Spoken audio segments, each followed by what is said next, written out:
In this video, we're going to explore music NFTs and answer the following question.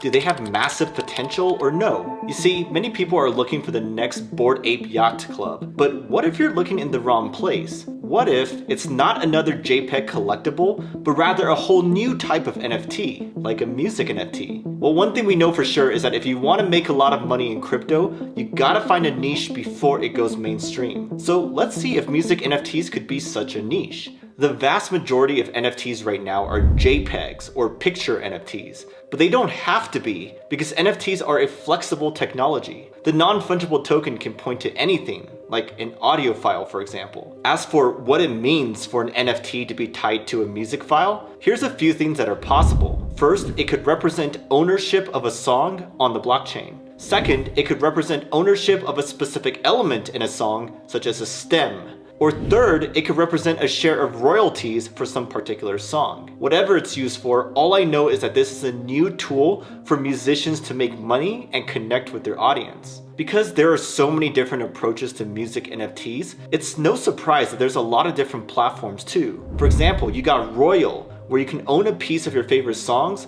get a cut of the royalties, and get other perks that the artist includes. Then there's Sound, which has a special listening party feature, where you can listen to new songs as they are debuted to a live audience, and you can buy NFTs to prove that you were there. Then there's Catalog, which is focused on one-of-one NFTs. This is a more personal and intimate approach than selling like 10,000 NFTs for your album. And finally, there's Fanfare FM, which is pretty standard. It's like Rarible for music NFTs, but it's on the Flow blockchain, so it has cheaper gas fees. There's actually more options out there, but these are just a few I wanted to highlight. Now that we understand what music NFTs are and some of the different flavors out there, let's talk benefits. Like, why would musicians and fans even want to use music NFTs in the first place? Well, currently music streaming is the dominant business model in this industry. Musicians put their songs on platforms like Spotify, and they get paid every time someone listens to their song. The issue is you get paid peanuts for each stream. Like a few years ago, it was $0.00397 per stream on Spotify, which means you gotta get 250 streams before you earn a freaking dollar. As you can imagine, this is terrible for smaller artists. They struggle to earn enough money to make a living through this model. But with music NFTs, this could change everything. You don't necessarily need millions of fans to make money now. Instead, you can release your songs with music NFTs attached and make a good amount of money by targeting the right people.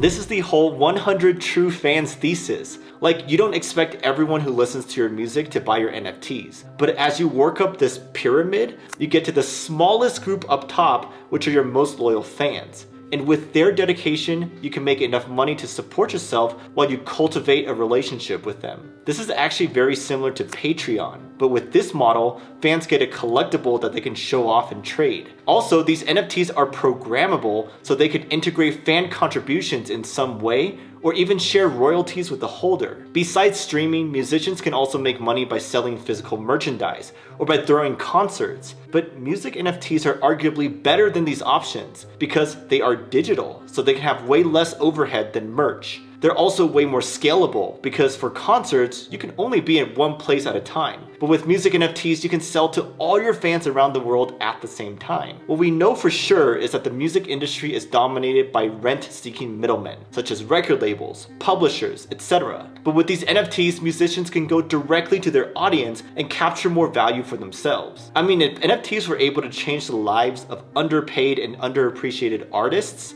then why can't it do the same for musicians? This isn't just theory, by the way. We've already seen some visionary musicians put out their own music NFTs.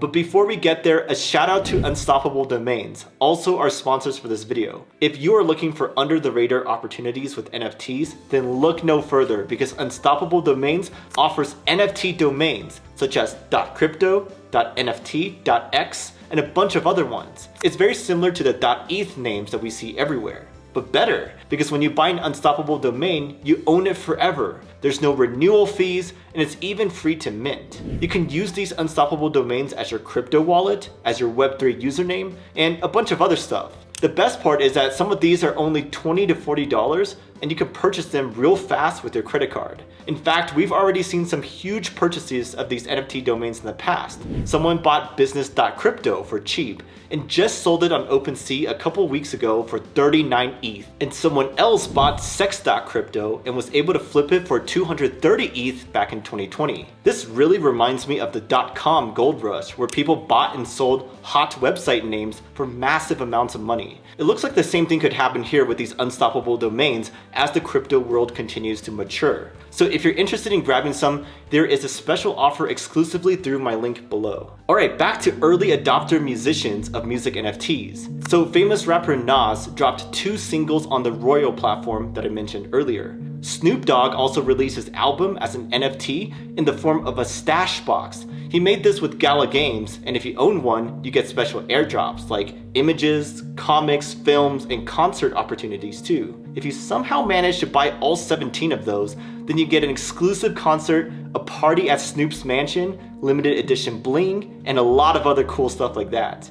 Then there's Blau, a famous DJ who just so happens to be a co-founder of the Royal platform. He's launched some music NFTs representing his Ultraviolet album before. And finally, there's Kings of Leon, who launched their album and also made it available as an NFT on the same day, which turned out to be incredibly profitable for them. By now, you get the idea that this is great for musicians. But what about us fans? Well, fortunately, these bring some unique benefits for us too. For example, these NFTs have great collectible appeal. It's similar to owning the vinyl for an album you like. But with NFTs, you can easily show everyone that you have great taste because you can prove that you discovered a musician before they blew up. The receipt is straight up on the blockchain. Also, if you hold certain music NFTs, you could get access to special experiences, like live debuts. It's up to the musician as to what they include as perks, but they have all the incentive to pack it with benefits, because they get a cut of each trade or resale. The more demand there is, the more passive income that they get. Now, before you rush to scoop up all these music NFTs, hold up, because there are definitely some hurdles and disadvantages we gotta consider. First of all, what does it mean to own a song by holding this NFT anyways? After all, people can still listen to the song as they please. And in terms of royalty sharing, that's all fine and dandy, but it's actually incredibly difficult to enforce, legally speaking. You gotta get permission from every party involved, like your label, publisher, and also experts say that it's unlikely that your royalty sharing program will be recognized by the law if it only exists on-chain. Furthermore, anyone can create an NFT and point it at a song. But how do you verify that the creator of that NFT actually owns the real-world copyright behind that song? This is going to be a massive challenge for these music NFT platforms to tackle. And then most of these platforms are still super small, so it's not great for discovery. Small artists are going to have a hard time building an audience unless they go to the bigger streaming platforms. Finally, all these platforms with different approaches means that the audience for music NFTs is incredibly fractured. That's going to make it hard for this niche to grow unless we have one platform become the open sea for the space and consolidate everything. So with all of this in mind, how promising is this niche for investors? Well, I have mixed feelings about music NFTs as an investment. On one hand, music is much more poppin' of an industry than fine art. There's millions of real fans out there. So it's not just rich people who want to store value. So the potential market demand is massive. But on the other hand, this feels different from the JPEG NFTs that have rocketed in the past. Music NFTs are more top-down, like they're centered around a musician and the NFT is valuable if they make it valuable. Whereas JPEG NFTs are more bottom-up, like the artist or team puts out the collectibles, but then a community forms around it and helps evolve it into something bigger. My thesis is that this structural difference will hold back music NFTs and will make it harder to find a Bored Ape or CryptoPunk in this niche as compared to picture NFTs. But that's just my opinion. It's definitely super early. Maybe the musicians will surprise me as to what they do with this new technology. By the way, if you are fascinated by NFT use cases, then watch this video where I break down 6 other use cases besides JPEG collectibles. See ya!